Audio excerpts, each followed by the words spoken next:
Good evening, friends. Yesterday,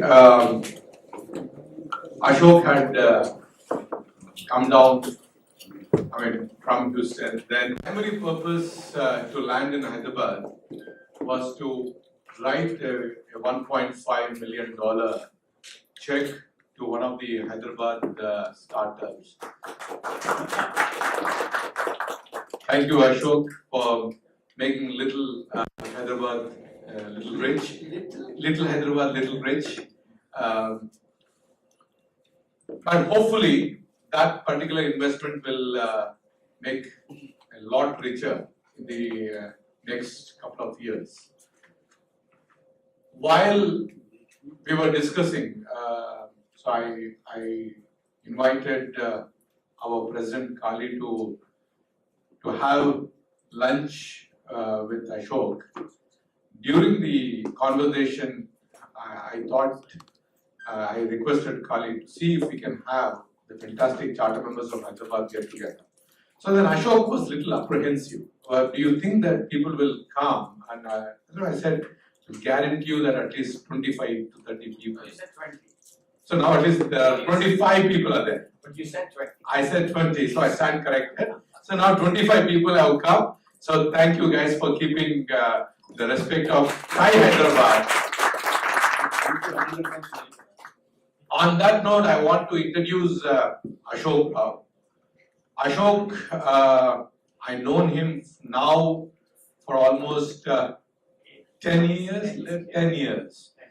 The first time I met him, we could not recollect the first time I met him, but the second time, very, very clear memory, we had gone to India-Pakistan semi-finals in Mohali, and that is when we both of us got to know each other really well, and we also got lathi charged because we had to, that's the India-Pakistan match, how rowdy we were, right?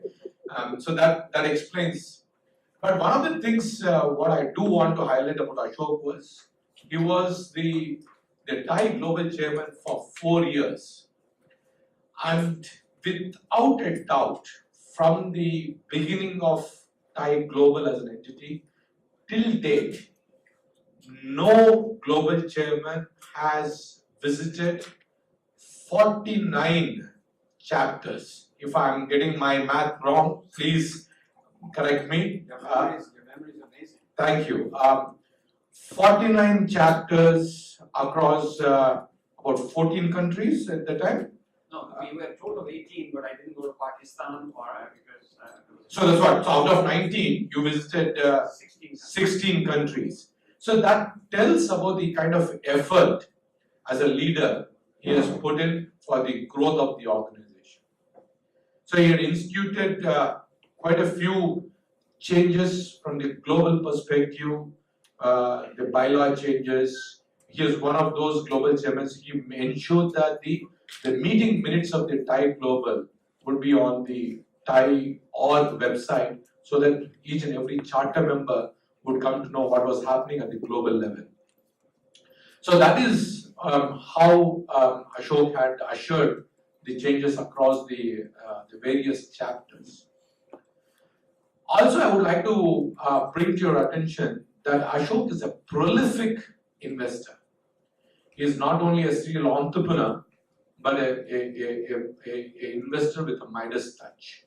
One of his recent investments, within 2 years, got an 8x exit, and there is a bit of an Hyderabad connection to that. The clinical trials of that particular startup happened in Hyderabad.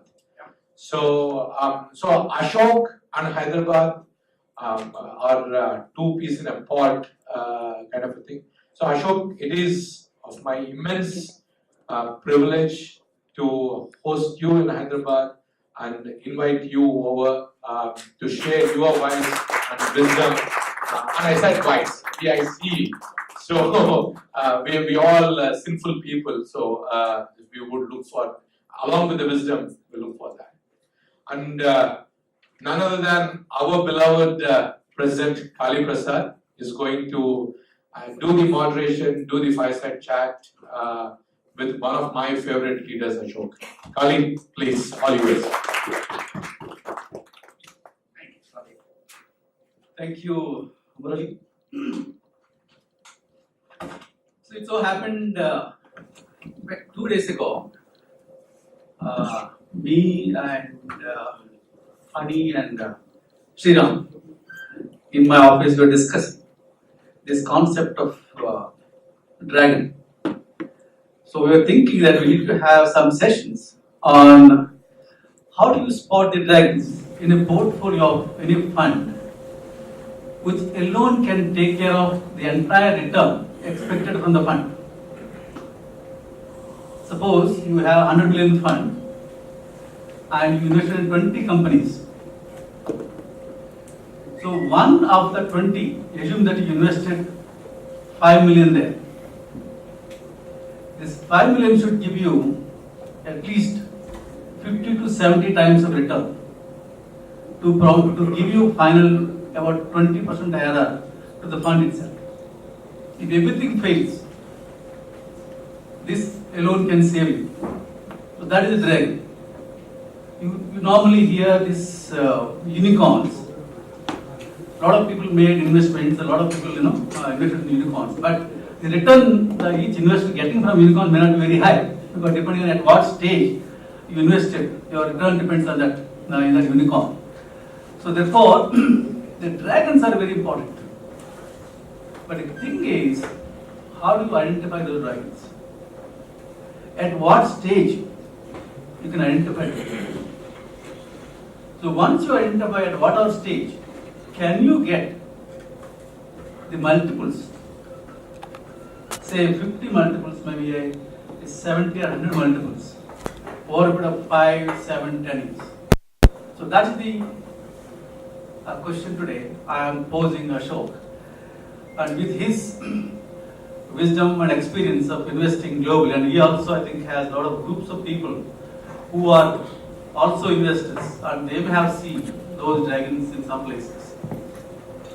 So we would like to be wiser with your advice or suggestions on how do you spot the dragons? Do they all exist at all? So that's the basic question. Well, my first reaction when he looks this way and says, "We'd like your wise advice," was looking around my shoulder whether I was talking to somebody behind me, because I certainly don't have any exclusive on wisdom. If I did, I could write a book and make money that way rather than having to do all the investing, because then it would be a surefire answer to how do you make money spotting the dragons. I'd like to back up a little bit, talk about the 3, maybe 4 types of investors who exist, and what sort of risk profile they try to handle, and then what sort of returns or expectations they might have. So I'll put it to the 3 that are in the risk area, because to spot a dragon you've got to take a risk. A unicorn, definition technically, it's $1 billion and it's private. And now, of course, we now have a new term called decacorn. Unicorn is 1 billion, decacorn is 10 billion, and it's private. But as Kali said, that the odds of really being, first of all, being able to get in and any decent valuation into a unicorn are low. And then you may not have any impact on the direction of that unicorn, because unless you want to put in billions of dollars yourself, unless you're Warren Buffett. So the 3 kinds of investors: one is the entrepreneur. He invests his own money, and of course the money of the 3 F's, friends, family, and fools, into his own company. Own money, own company. The angel is the next group of investor. Own money into someone else's company. And then there's the venture capitalist who invests someone else's money into someone else's company. Each of them have different ways of looking at things and different targets, and some use complex formulas to calculate expected return and risk and all that gobbledygook. But when it comes down to someone like me, and I can only talk about what I look for, is quite different than what a venture capitalist would do. Venture capitalists today, of course, I think have lost the V in the VC. They don't venture anymore. You go to a VC and the first thing he says is, have you validated your business model? Excuse me, is there any risk in that if I've already proven to you that what I'm doing works? So I put myself in that middle category of angel. It's rather angelic to be considered an angel. But there are 4 types of angels, by my definition. One is the accidental angel. You run into somebody, you've got a little extra money, or you've received a big bonus check, or something's happened, and you say, oh, wait a minute, I think I'll go into that. That's the accidental angel. Not a repeat investor, doesn't do it very often. Usually you'll get burnt and say, oh, this is a shitty thing I ever did. The second is the emotional angel. Someone who invests because of an emotion driving it. Somebody's kid had second stage diabetes. Here comes along a startup that's going to cure diabetes. You go in. Emotional. You've got a connection. Cancer research, whatever it may be. The third is the angel. Like you have angel groups. 70, 80, 100 people get together. They see 5 deals a month. They each write a $5,000 check. The total investment check is $500,000. And you may have some, you may get a board seat, you may not. And the fourth is what we call the super angel. The people who write 7-digit checks and usually have substantial impact on the life, the direction, and also the general operation of the startup. And I would put our Goose Society, the group that I'm a member of in Houston, as a super angel. We're 15 people, and our average investment is between 3 and 7 million. Between the 15 of us. Nobody's forced to write a check. Now, then the question becomes, how do you choose what you invest in? And what should be your target, which is essentially what you were asking. And I spent 5 minutes putting down my thoughts as to what do I use to choose. So this is my cheat sheet, only because I wanted to be logical and sequential. For me, it's got to be high risk for the high return.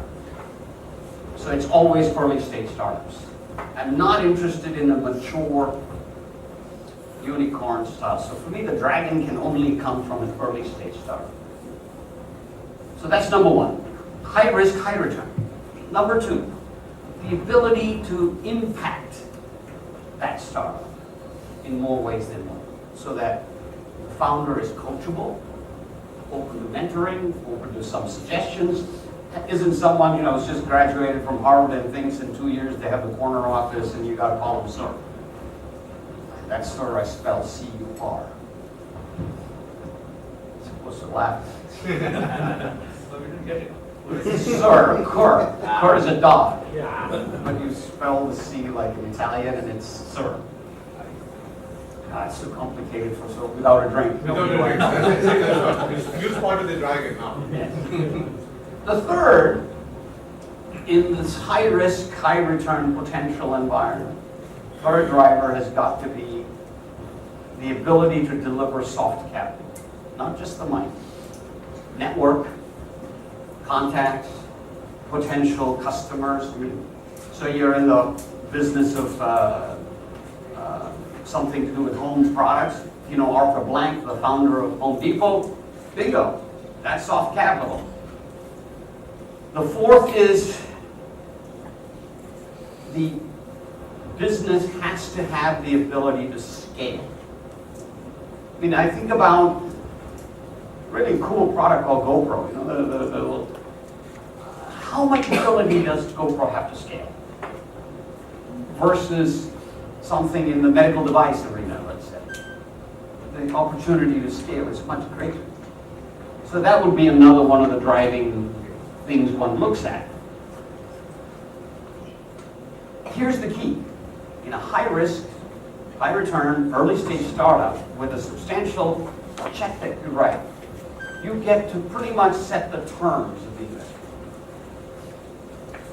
Whereas if you're going into putting money into Airbnb, they will tell you, okay, it's 20 billion or else, sayonara. Whereas here you can sit down with the founder, you can negotiate, you can say, say, okay, here's your upside, here's your downside, here's what the investor is looking at, and you can set the terms. You can actually help the founder set the terms. Yeah, here's another one. Don't invest alone. Invest with other people who bring other skills. Now, there's got to be one lead investor. And typically the lead investor goes after an area of expertise. But I think in the high risk, high return, early stage startup world, that's not as important. If you've got a modicum of IQ, you can learn it fast. And today, unlike the days when we started, to learn anything, you had to go to the library and go to the reference section and spend half a day. Today, you ask Google, and within 30 seconds, you know exactly the answer. So don't invest alone. Also I look for high margin potential opportunities. Now, the product shouldn't be such that you have to survive on a 30% margin. The margins ought to be high enough. At least when you were starting out, they may get squeezed over time. Like the company that we're going to talk about a little bit, because you should all be very proud of the team that you sent to the Rice Business Plan competition. We made it all the way to the finals. Young man sitting in the back, would you all stand up, please? We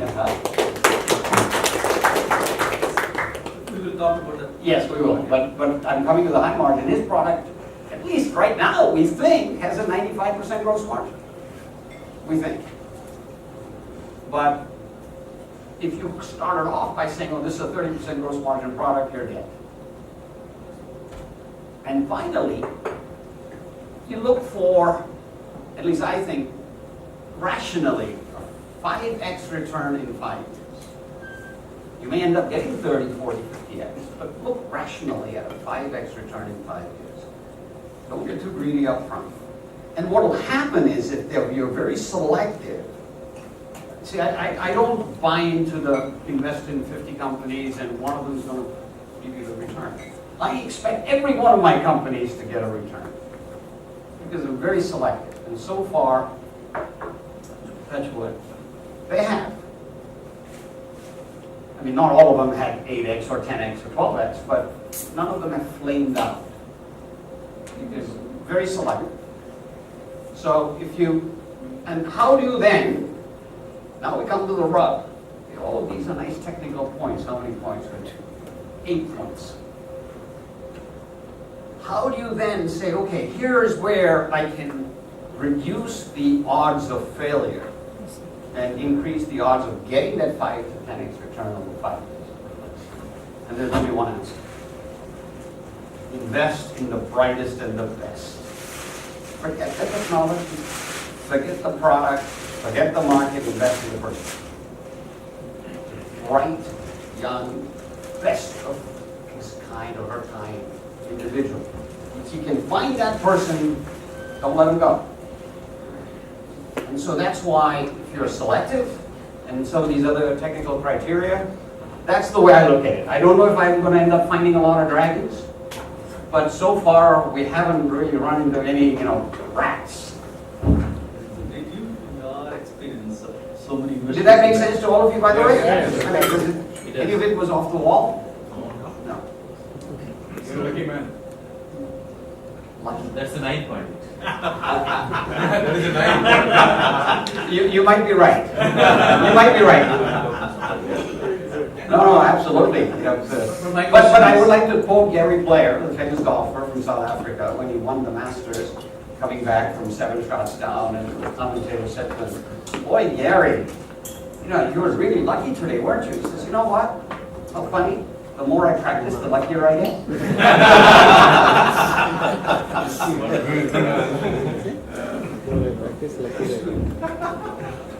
So luck, the definition of luck is laboring under correct knowledge. So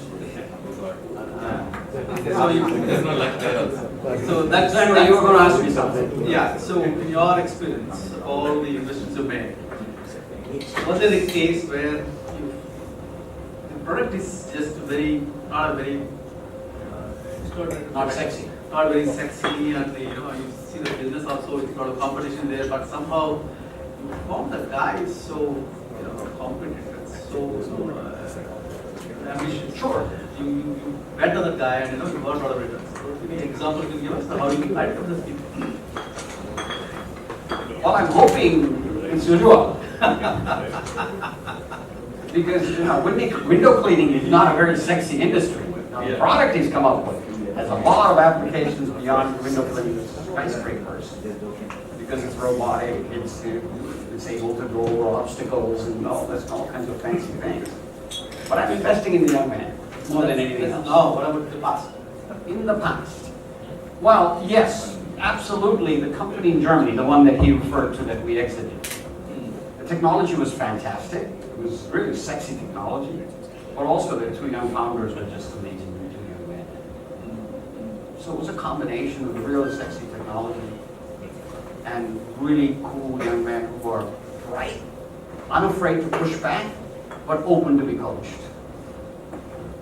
So it's a sort of almost a paradoxical combination of being open and yet being able to push back. I have a question there. The key is, yeah, please. Yeah. Not only you can, but you may. If you open to coach, that's the biggest hurdle. Of course. You saw that. How do you determine that? That's a challenge. That's like interview. Let me answer it in the good Hindi expression. Tukka lagao. Ninth point is very important. Actually, Pradeep is translating. Ashok, with your permission, Sure. I would like to take an answer, answering that question. You bet. See, while he's very, very bullish on Ujjwal, he has taken time meeting Ujjwal in Houston. He spent at least about a week or More than that, yes. Now he has come to Hyderabad. He made sure that Ujjwal stays with him in the same hotel. So last 3 days they're staying here. Absolutely, there's no work, by the way. They're work, and I think I might be giving you a paper out. I mean, this is my observation. No, please do. You're absolutely right so far. So the work with Ujjwal and his patent lawyer was maybe about 45 minutes. But he is spending 3 days. Now after Hyderabad, he is going to Lucknow Monday, Yeah. and he is going to be there for 3 days to again spend time with Ujjwal to understand And Ujjwal's his family. So I don't think it is tukka, as Ashok said. I think in this process is really understanding the entrepreneur, how entrepreneur behaves. And I think it is subliminally Ashok is trying to profile him. No, it's a dating. And then also, we get a week with these, well, at least with several of the companies have come through the RICE business plan competition. Because the early stage, college graduates, is really the place to go to find your dragon. So do you do the same thing with every company that you invest? Those that I lead the investment on. I will go in on investments with fellow geese, goose members, where someone else is leading it. And then I won't take as active a role unless I'm asked by the goose member in any area. But just to finish off, I'm sorry about it.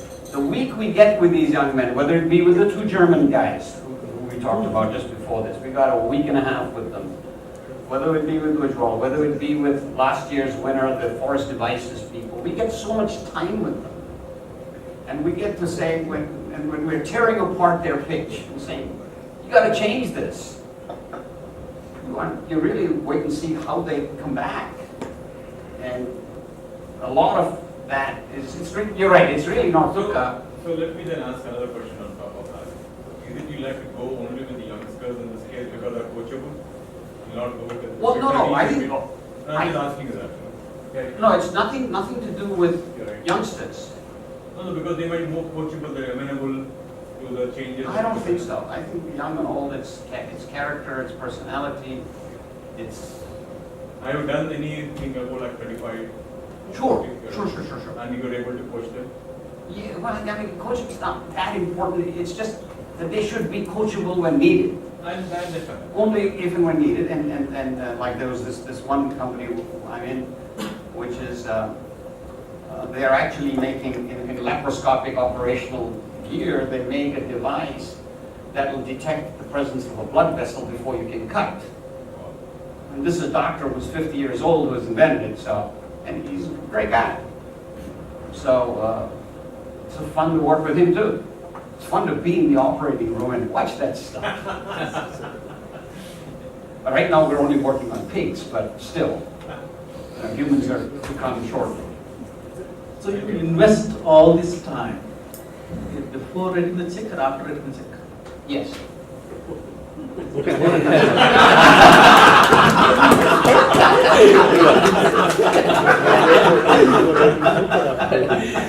Before and after. Oh, yes. That's why I said yes. Yeah. You asked two questions. I just had one answer. Yeah, because their receptivity, does it change before or after? I don't think so. If you've got the right person, the right character, the right sort of, the fact that you wrote them a check should have nothing to do with how they view advice or direction, because if your advice is stupid, they should tell you it's stupid, or they think it is, and argue about it. So I'm always reminded of a famous quote by Tip O'Neill, the Speaker of the House 30 years ago. He says, everyone's entitled to their own opinion, but no one's entitled to their own facts. So there's only one set of facts. As long as we can agree what the facts are, then it doesn't matter if it's the mentor, the mentee, the old guy, the young guy. It works itself out in the end. So, but that's a great question. But so far I've not seen a difference between the way these young men have reacted. I have a question on that follow-up. Is that because you made most of your investments have been non-Indian? Do you think there is a cultural aspect? Wow, that's a great question. I never thought about that. Could be. It could. So It could be cultural, but I mean, from what I'm experiencing with that tall young fella in the back, it feels like the same. So far. So you're saying that. So far. So you're saying that Indians are more coachable. No, he asked me that it's the fact that I find the people coachable a result of them being non-Indian. Yeah. So you're saying. And I said I haven't thought about it. I said I haven't really thunk it.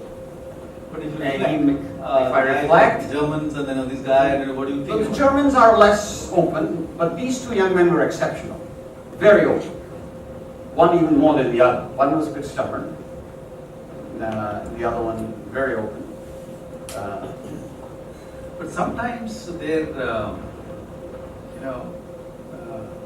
willingness to be coachable can also be a sign of their weakness. They are not very firm in their own opinion, their own thinking, and they're open to everything. Then But again, I preface my saying this, but they ought to be willing to push back. No, Kali, that's exactly. So I think it is only when needed. Only when needed, and when they push back and argue the case and say, excuse me, I think you're wrong, or respectfully, I don't agree with you. That's important. That's very important. I mean, they're all extremely intelligent, brainy people. IQ just comes overwhelmingly out of it. That's the other thing. You go for the best and the brightest. As I said, that's my, when I gave you the 8, but I said overarching requirement above the 8 technical requirements is that you invest in the best and the brightest if you can claim them. Now, we are very fortunate at Goose because we get 20 proposals a month, and that too after our ED has vetted them. And everybody who walks through the door is typically of a very high and intellectual caliber. So we're very fortunate that we have the luxury of picking. Now, some of my fellow geeks will invest in everything that comes through the door, 50, 100, 200K.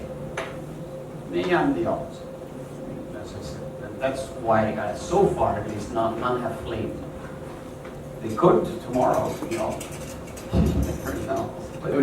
You take a credit for that, or you give credit to the the investee?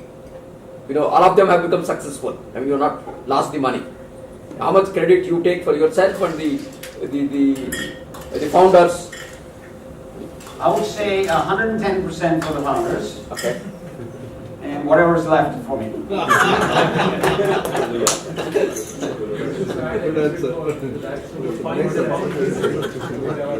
percentage of your investments have been to the Indian origin products?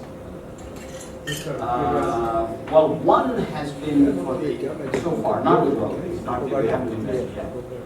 One, but this was a kid born and raised in Houston and has an American wife, and he's, so he's Indian, but there's not much Indian culturally in it. He's as American as it gets. I mean, So zero. Zero. thinking. No, Ani. I've invested in Ani's company. Very Indian guy. I in fact moved him from Delhi to, and that was a success. And he was another very smart, great young man. Ani Chaudhary was his name. He was a guy in Delhi. He had a great idea. Again, serendipity. We got together, invested in it, got him a visa, moved him to the United States. Finally sold the company to HP. So there is an India. How much of time you or your team spend with these founders after you write the first check? My team is me. Okay. Reports that and two plus. So what in kind of Goose, time? no, nobody in Goose drills as deep as I do. Only because that's my personality. Yeah, that's. In fact, I'll give you an aside. I mean, I was president of Enron. I don't know how many of you know that in my background. I was president of Enron for a year in '96. And when Enron crashed in 2001, 5 years later, I was only with Enron a year between two retirements. Well, after one retirement, and then I went off and did other things. First thing that happened was my wife bought every book, every video, everything to see whether I was in them, and I was not. But a lot of people would say to me, "Oh boy, are you lucky you got out of time," so that there was nothing on you, because 9 people went to jail. And my answer is a kind of a wistful conundrum response. Say yes, maybe I would have gotten caught up in the hysteria of $10 stock moving to $100 stock and doing all kinds of stuff. But there's another part of me that says maybe I could have stopped it, because amongst all of my fellow muckety mucks, I'm the only one who was prepared to drill into numbers. And when the CFO would come with numbers, I would drill into them. So that's my point. I mean, it's a pointless point, but that was my point. That I drill into them, I spend a lot of time. It's a lot of fun, man. You feel young again. That fellow back there keeps you young. And it's so much fun. And people say, "Oh boy, you travel a lot." Traveling is easy. That way I get to sleep without going to a hotel.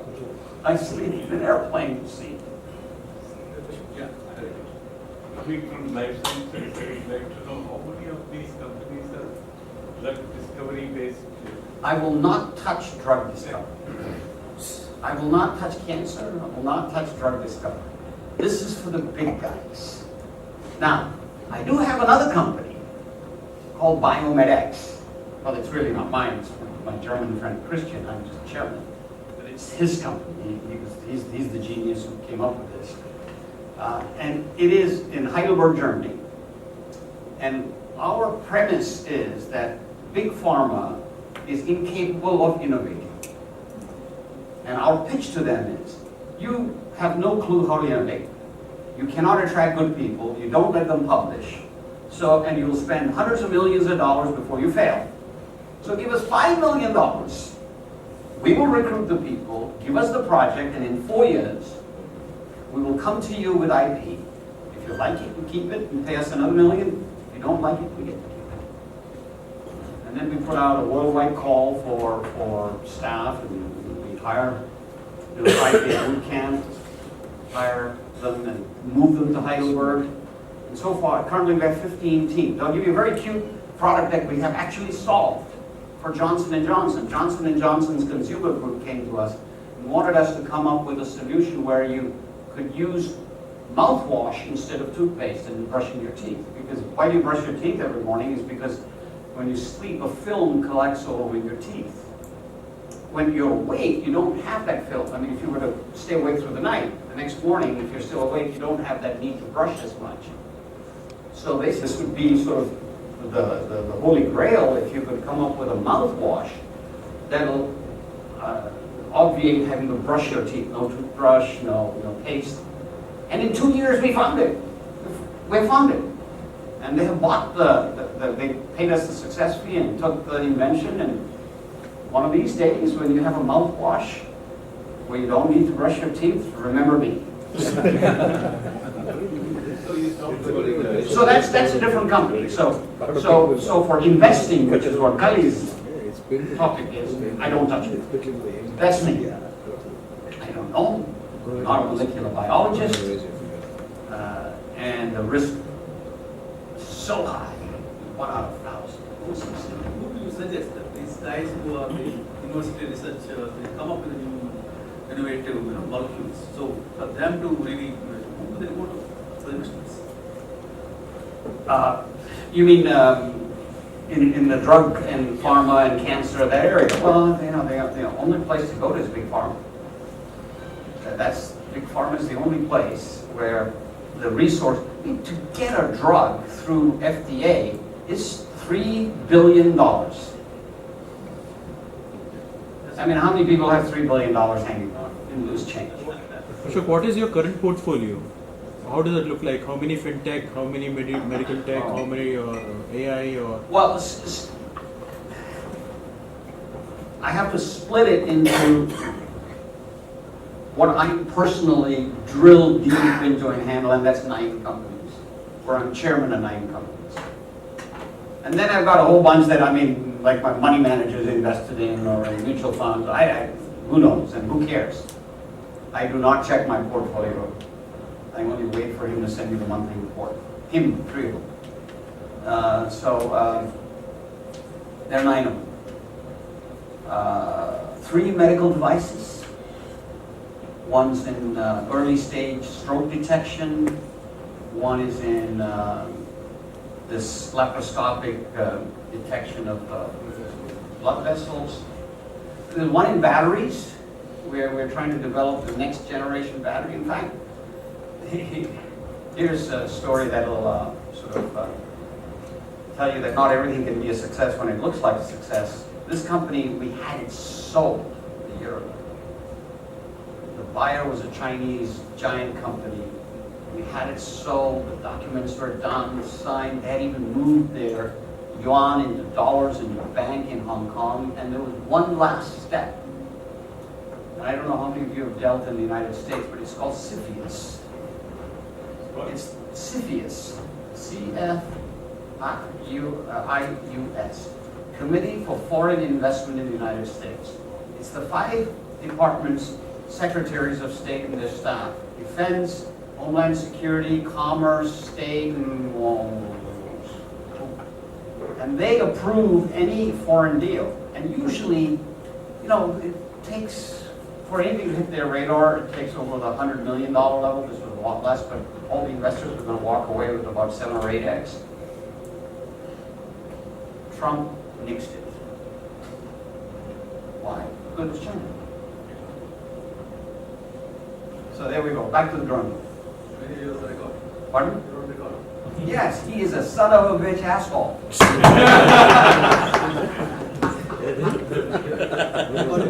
Please do. You just made one enemy, Ashok. Who? Doesn't matter. We'll talk about the more tomorrow. It's the worst thing that could ever happen to our planet. So Ashok, you mentioned that you have 9 companies where you are a chairman. Yes. So is being a chairman a mandatory thing for you to invest in a company? No. But I think the early stage, look at the list, early stage, impact, soft capital, scalable, all of these things are most enabled when you can directly influence the outcome. And as chairman, you can. Particularly if you write the biggest check. I agree. So what is the minimum stake you will like to generally get involved when you are taking in this? And I know some few investors are very finicky about that. I'm not free at all. Yeah, I mean. Because since you're in early stage, I'm sure you like. Yeah, some can be as low as 100 grand, some can be a No, million. no, I'm talking percentage. How much stake you Stake of the We don't do stakes. We do convertible notes that convert into equity, because this is the way to, again, being in a situation where you're not really banging the founder's head on valuation. Can you just explain this more? So what you do is, let's say the investment, just to make it easy, is $1 million. So then what you do is, the instrument of investment is a convertible note. Okay? And it carries an interest rate, it has a term, and it has three parameters. One is, it converts into equity at the time of a qualified financing, which is Series A, or whatever. And to that, you get a discount. So if the VC says you are now worth, we're going to invest in you for $5 million pre-money, our million becomes 1/6 of that. Well, but then it's also had interest, so there'll be a little more. But actually more, because it'll be at a 30% discount. So we'll convert at 3 million. What interest? 3.5 million. What interest do you take? What interest do you? No, so they say it's 5 million pre-money, and we have $1 million in it. The 5 million pre-money gets discounted to 3.5 million, so we get 1 out of 4.5 before the post-money comes in. That's the way the qualified financing works. Then you have, so there's a discount. But then we also usually negotiate a cap. Because if your early stage money has allowed the company to flourish, we should be given some recognition. And then we have what we call a default valuation, which is that if you exit prior to a Series A, there's a different valuation, which is usually lower than the cap. So you mentioned about an interest which you charge. Well, it's a convertible note. It's a debt instrument, so it accrues interest. So what is the rate of rates? 8% typically. That's almost every note you'll find carries 8. In USS, Indian country, Yeah, please. This is all U.S. By the way. By the way, I have no idea what to do business in India. I'll be colossal flop here. Ashok, the question here is, has this convertible notes, is it what you recommend for an angel investor in India also? Without a doubt. Because it is the least painful way of reaching a deal with the founders. There is a range. See, there's a cap, there's a floor, there's a discount. So you're not nailing them with, okay, So you're not worried about the valuation, why you Well, you do put a collar and a cap. There's a collar and cap, which is very important. Otherwise, you're being irresponsible to your fellow investors. Pradeep, there are a lot of restrictions on this side, on the On the convertible. convertible. Like what? Like what? You can't have optionally convertible. Well, there is no optional conversion. It's compulsory. It's a straightforward conversion. Yes. So Compulsory. the investor can have option. In US, not in India. So what he's saying can't do in India? No? No, you can do convertible That notes. is a fully convertible You can do fully convertible notes. Excuse me, what I'm saying, we can do in India. You can. We can do exactly these things. That I know. Compulsory. I don't know what about all this optional stuff.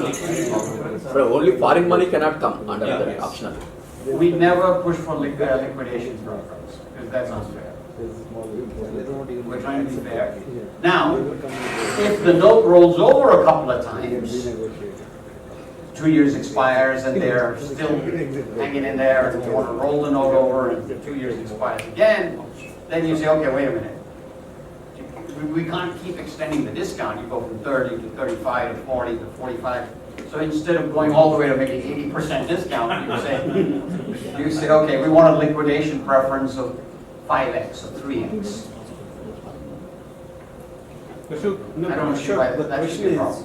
if they can't raise the money at that point in time, what is that you do, even though you go for the liquidation preference? No, if they're in operations, you go by, bury the dead, and move on. It's like you're So contributing. did you come across that situation? Yeah, one of my companies, the one that the Chinese killed, I mean, the Trump killed, Yeah. the Chinese deal, we rolled over the note for the second time. And in this fight, this rollover, we have a liquidation. That's a pretty common situation in India. Yeah, liquidation preference is not verboten in India. You're not allowed to do that. Everything I've suggested you do, that we do, I think you can do. I'm not a lawyer, but there's a We have a lawyer lot- we have a lot- somewhere. we have a lot The of- situation you mentioned that what he was mentioning, what do you do if there's nothing? I mean, there's nothing you can do. Yeah. I mean, you roll over, there's nothing else, so you got to wait and watch, or Of course. just keep quiet. Yeah, you roll over. If you're stupid enough to call the note, you'll drive them into bankruptcy. Which you'll have, and you'll have to pay the funeral bills. Yes. Yes. Ashok, a question here. How many times have you accessed drag along, tag along, and how many times it happened that a Series A said that it's not going to happen because of the negotiations? Never.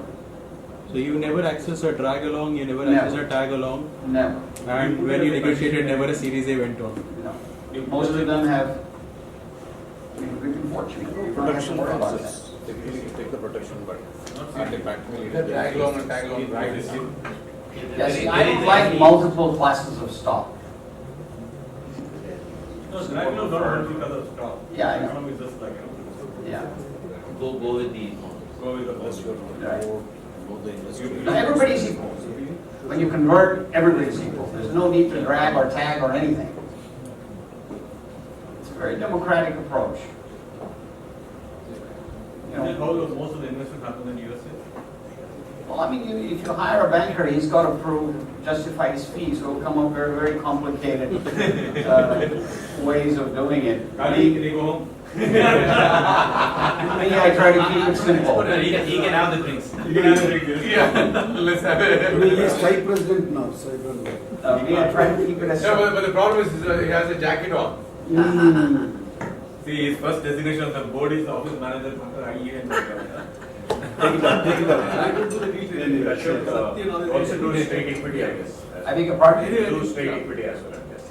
Few of them. I'd rather not.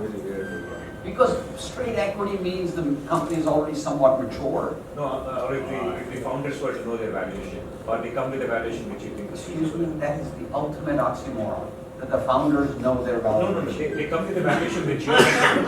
That is the ultimate oxymoron. I agree with you. Yeah. No, but the second point Srikanth is making is if they come with a valuation which you are comfortable with. Yeah, I mean, it happens a lot of times when you have the money. I have never seen it where I mean, there is so much daylight between a founder's expectation and an investor. So what is the comfortable discount they already take in 3 years, 30%? 30% within two Within 2. 2 years. You don't want the note to, this is a high risk money. You've got to have a sort of a guillotine at So some point. even if you get a good valuation, it doesn't matter to you, take 30%, you're happy with that. Correct. No, we want them to get a good value. I understand. Yeah. We Yeah, want them to get it. content with that. So does that help the Series A that there are people at the Angel who came and control board, even The there? Series A guy doesn't care. He's saying, I'm gonna put in $5 million and I want 30% of the company. You do whatever you want with the rest. Why should he care? I mean, people always say to me, oh gee, we can't do this because it'll impact the Series A. I said, what are you talking about? You're nuts. What does the VC care? He's gonna come to you and say, you clean up your act. I'm taking 40% of your company. If you want my money, agree. Then let me And ask- whatever you want to do with the 60%, go with God or whoever else you believe in. But the founders should have a meaningful stake at the end of So it. yes, that is about to come up. No, but then again, that's not the VC's issue. No, The no, no, VC no. When you invest, It is. does the founder need to have like 80-90% stake? Because you talked about FFF, right? Family, friends and fools. So if you've already taken some money and given away a lot of stake, how do you see that as a done? Well, No, I'm just, no, we just, I think it's a specious argument to say founders should have a significant stake. A founder is a founder. He starts off with 100%. And then he gets diluted down as the facts, as circumstances dictate. So So for you to have some sort of preconceived notion that there's a magical number for a founder, you get diluted down. I remember my professor at London School of Economics, the opening line when we went to one of his classes, said, gentlemen, remember, 50% of something is a little better than 100% of bugger all. So if you have 10% as a founder left and your company's worth $1 billion, who cares? That's exactly what happened with 7%, right? It was at 7%. No, but that happened during the course of the process, not in the beginning. The company has not really grown. Yes. It's still Sure. they're raising money. Yes. And the company is not reaching the million also. Right. At that stage, if you are the founder, only 5% and 10%, you will invest. You would necessarily work hard. Well, then maybe he should be an ex-founder. No. So have you come across any such things in your investments? I'll give you my own example of the company I took public. We started, the thing was a runaway train. We hit $250 million in 5 years. And when we went public, I had only 20% of the company. We diluted down through a whole bunch of things, including the IPO itself. And I wasn't fussed about it. 20% of a big number is still a nice number. But the question which Kali is asking is, let's say the Series A itself, if you dilute the founder, well, everybody gets diluted per pursuit. You're in the same boat. You can't have separate boats. Yeah, you're all in the same boat. For us to say, okay, you're a Brahmin and you're a, doesn't work in business. Doesn't even work for me. Can you walk us through this deal that you made in India now?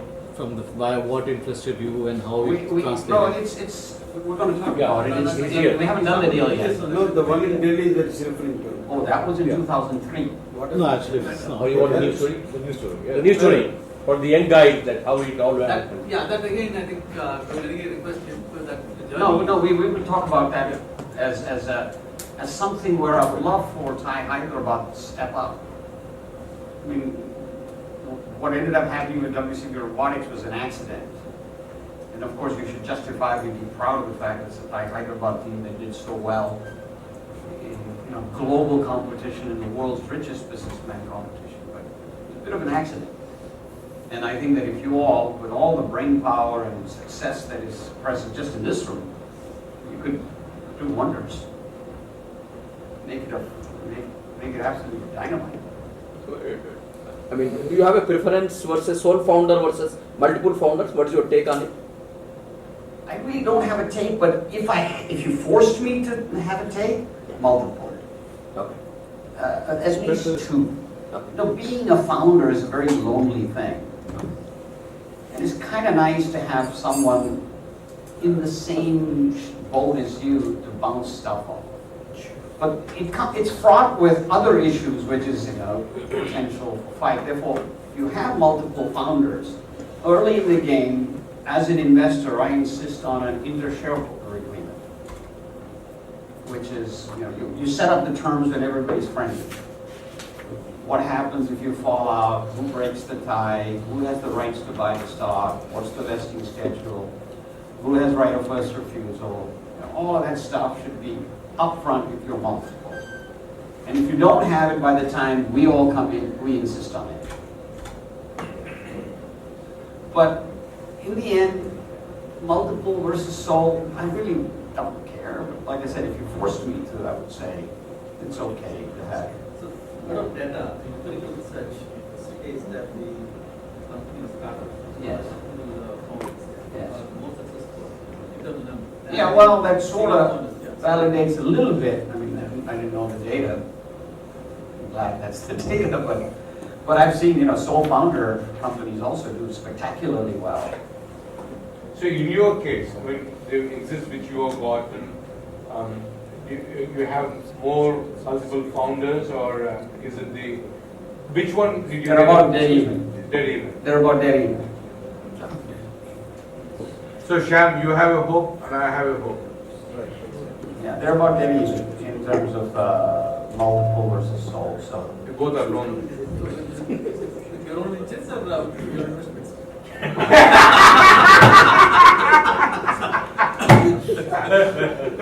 Investments we don't have hope, and Pradeep can vouch for that.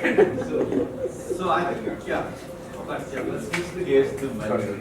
oh, switch the gears to mentoring is the Well, question. we'll do that, I think before we do that, I think it's part of that actually will be covered. We'll take the story of Switchboard. So why don't I take 5 minutes to explain what happens? Sure. In the year 2001, Rice University, you all know Rice Universities, right? Yes, yes. Yes. One of the finest universities in the world. IB of the South. IB of the South. Oh, extraordinarily exclusive, probably one of the hardest schools to get into, harder to get into than Harvard. There's more people applying than a smaller school. The business school started the business plan competition, and over the last 17 years, it's turned into the world's richest, most successful, most public university business plan competition. Prizes about $2 million usually when you go in, but by the time we goose are done, it's usually $3-4 million in total prizes that are given out to the participants. 42 teams from all over the world, but mostly from the U.S. unfortunately. So in back in 2007, 8, 9, occasionally we would get a team from India. We had a team from SB Jain College and a team from somewhere else. And since I have been a judge, and I also happen to be on a trustee of Rice University's business school, and on the board of directors. So when a team from India used to come in, I used to get excited and would want to make sure they did well, but they would arrive the day of the competition or the day before, they'd be sleepy, they wouldn't have time. I would try to get them to do a little coaching as to how they could pitch. And there was only one consistent thing about all those teams. They came in dead last. 42 out of 42. So they used to bug me. Because I used to say, our people are much better than that. So in 2010, I became, end of 2010, I became the chairman of TiE Global. And so I said, aha, I can negotiate with myself now. TiE can negotiate with Rice. Because I have a foot in both. But the long story is we got agreement from Rice to have automatic entry of a theater competition that TiE would run in Asia. At that time, P.K. Agarwal, I don't know how many of you met him, but one of the finest human beings you'll ever run into, was the CEO of TiE, and I was chairman. And between the two of us, we set up the theater competition where local chapters, not Bhubaneswar, would run local competitions of all the universities, and the finalists would go to Delhi, and we'd have judges come in, including like my friend from Germany and the UK and myself, who would come and be part of the judging panel. And then the winner would then come to Houston. But I still remember the experience of these teams, SB Jain and all these guys, who were a pretty good team, but were coming at last, saying, we need to spend some time with these guys. They come in hopelessly unprepared. I'm going up against people from Harvard and Northwestern, and Carnegie Mellon and MIT and Stanford. It's not a fair fight. It's men against boys. So we need to do something. So we agreed that we as TiE Global would pay and sponsor these teams, bring them in 4 days early, and run a boot camp where we would help improve everything, starting from throwing out their pitch and redoing it, helping them on the elevator speech, and Ujjwal can talk to all of that when we get him up here. All the way to even helping them with diction and pronunciation and hand gestures and props. And we started to slowly see the impact. So it became good. And Rice was really excited that now they had a representative from Asia. So they said, okay, you have chapters in Europe, why don't we give you a second spot? So that went along swimmingly well, and we've had teams do great. Last year, our TiE team from Germany came in, almost won the whole thing. And they would have, but we have a lot of redneck judges. And so also Ujjwal, he should have wanted to be a very big judges. But we've done very well as a result of this. I mean, it's a boot camp unlike most boot camps.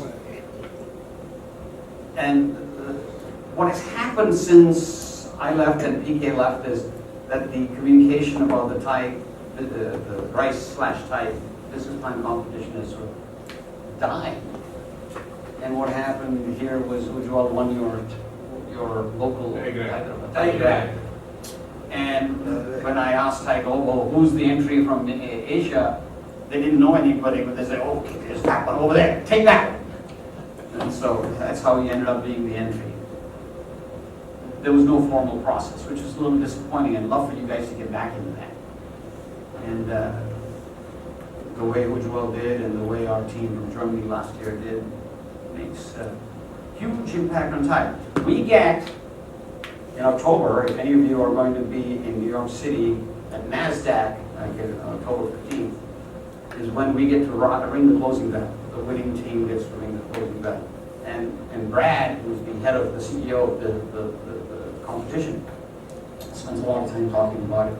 And the whole presentation is up on Times Square, the 200-foot tall screen. And Ty gets about 2 minutes. He talks about how the world's largest organization for entrepreneurs, running field competitions in Europe and in Asia, and wonderful stuff. So it's worth it. It's worth it. It's really high profile at the time.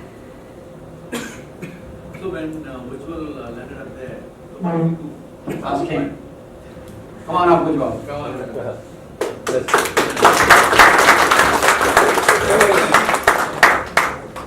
So when we went from here, in a month we put together a prototype which was very presentable.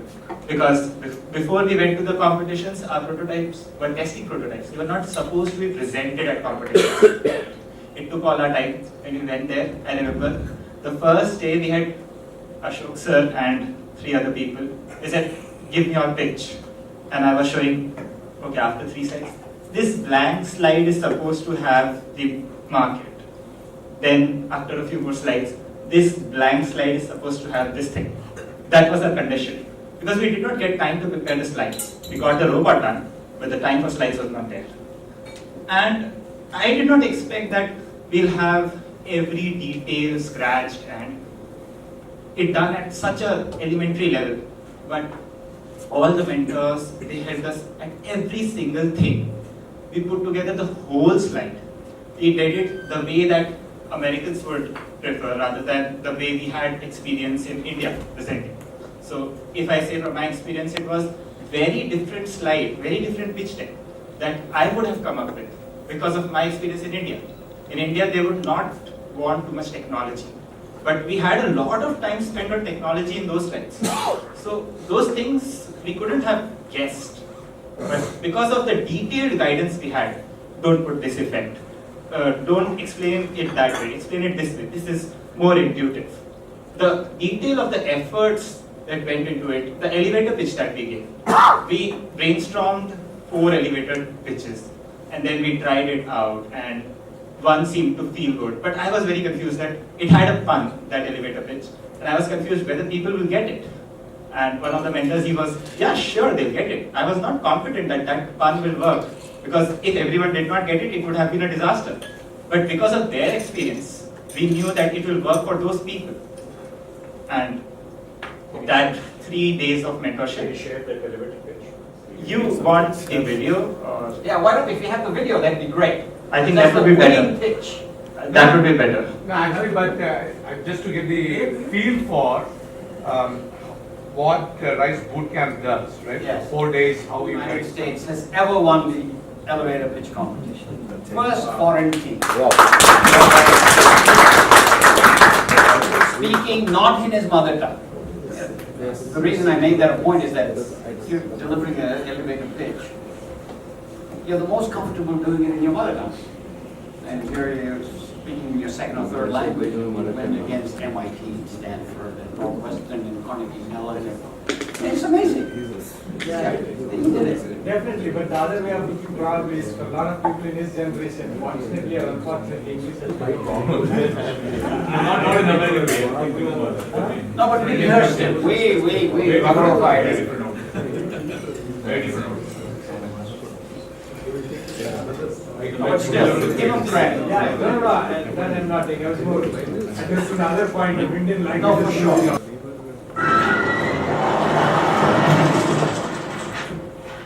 Hi, I'm Prasad. If that's difficult to say, you can call me the robot guy. There is over 100 billion square feet of glass on skyscrapers all across the world. To keep these buildings shining, we have to clean them. It is currently done by hand. This is very expensive. So we have come up with a robotic solution. Our robot sticks to the glass facade, climbs it and cleans it. We use a suction technology which is patent pending and is the best suction technology for all wall climbing robots.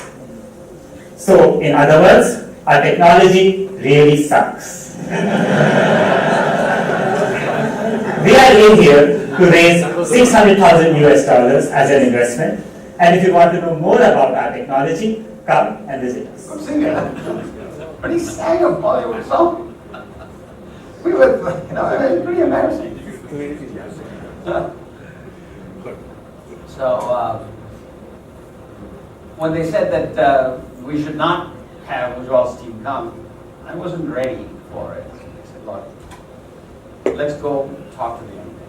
So we got on a Skype call with Ujjal, spent 45 minutes. At the end of it all, absolutely, we need this guy to come over. First of all, I didn't want to give up the slot. I have a free slot for Browse. The minute I give it up next year, maybe they don't give it back to me. So I didn't want to give that up. And then, when I saw the quality of what might be, I said, no, let's not give it up. So then I told everybody, and our idiots at TiEHyderabad had already told Rice, oh, the India team's not coming. So I went to call Brad and said, they're coming. And he sent me this long email about why this will fail. So I sent it to Ujjal, and then he sent me a long email back as to why Brad is wrong. And so I sent it back to Brad saying, see, I told you. And long story short, he came, Vinny, Julius Caesar. Vinny, I came, I saw, I conquered.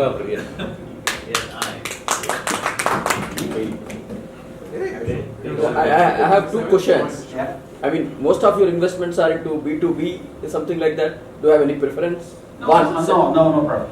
But you have been investing into No, the young man who I moved from Delhi to Houston and then to California was B2C. There's a STEM engineering, STEM kit that's B2C. There's so it's really, it depends on the individual. I gave you the 8 points, but I said the 9th, which really should be the first, is the individual. Did you see a lot of pivoting happening post your investment? Now Yes, yes, in a couple of them. Not in the medical world. In the medical diagnostics world, you zeroed in stroke detection. You're going to detect stroke. What else are you going to detect? You're not going to detect, erotic dreams or something. So, you do pivot. You should be ready to pivot. But let circumstances dictate it. Sometimes don't pivot for the sake of pivoting. The 7 points is that you will look for the high gross margins. Correct. Correct. In the current state of affairs, it's hard to get. I mean, unless you have visual kind of companies that absolutely start and determine your price. Well, no, even the stroke detection company, I think we're looking at gross margins.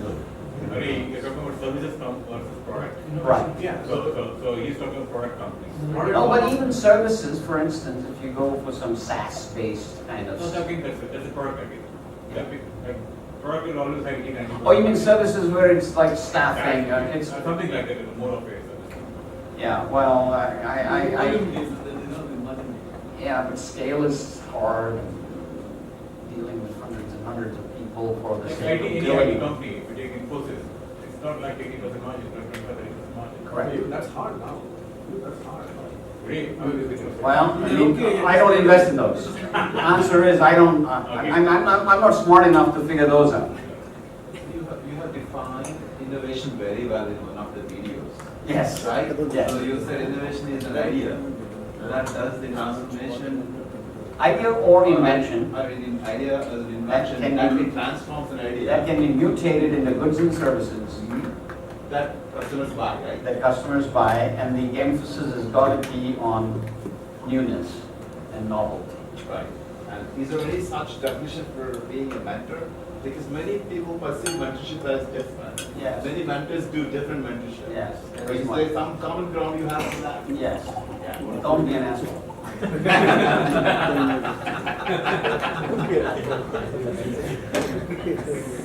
So I think No, I mean it seriously. one last question, Yeah. before we close. Question. That's my favorite guy. He's gonna get us a lot of glass. So most of the angel network, at least in India, you know how it functions.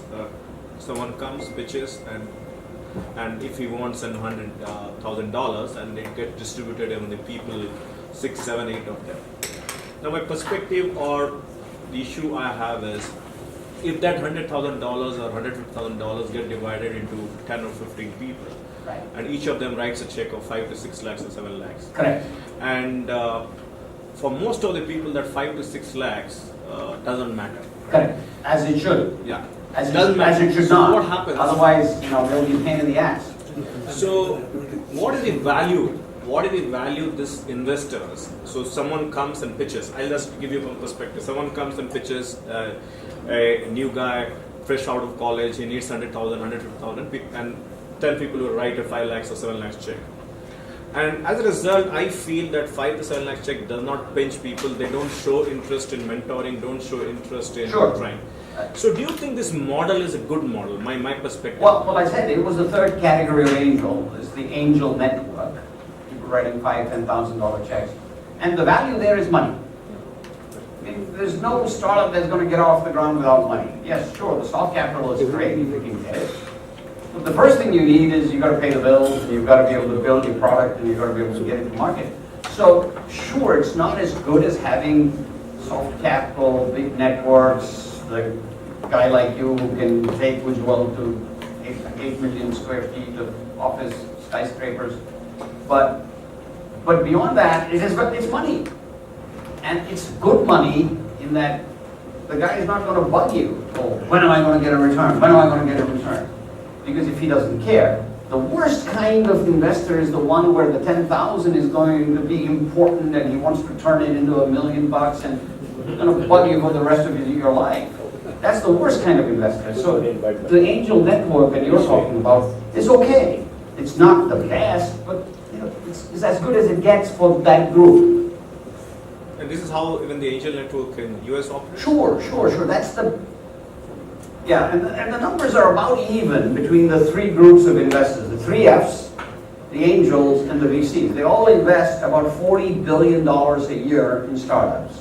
So about total investment of $120 billion a year goes into startups.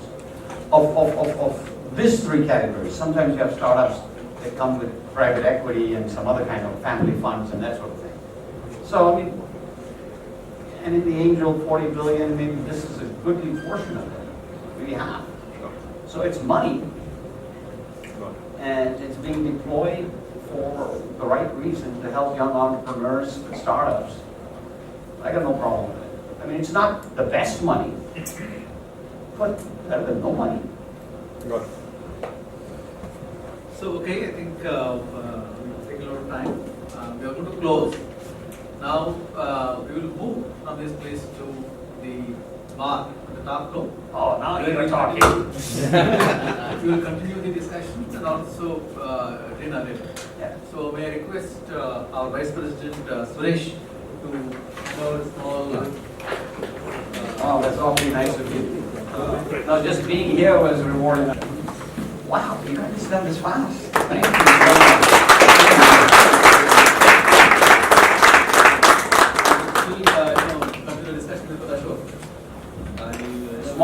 everybody here, may I propose? Yes. Cheers. Cheers. No, hang on. I get to make this toast. There are good ships and good ships, and ships that sail the seas. But the best ships are entrepreneurship, and let that always be. Once more. Next time is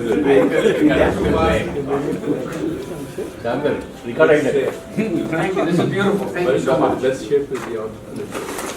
Let the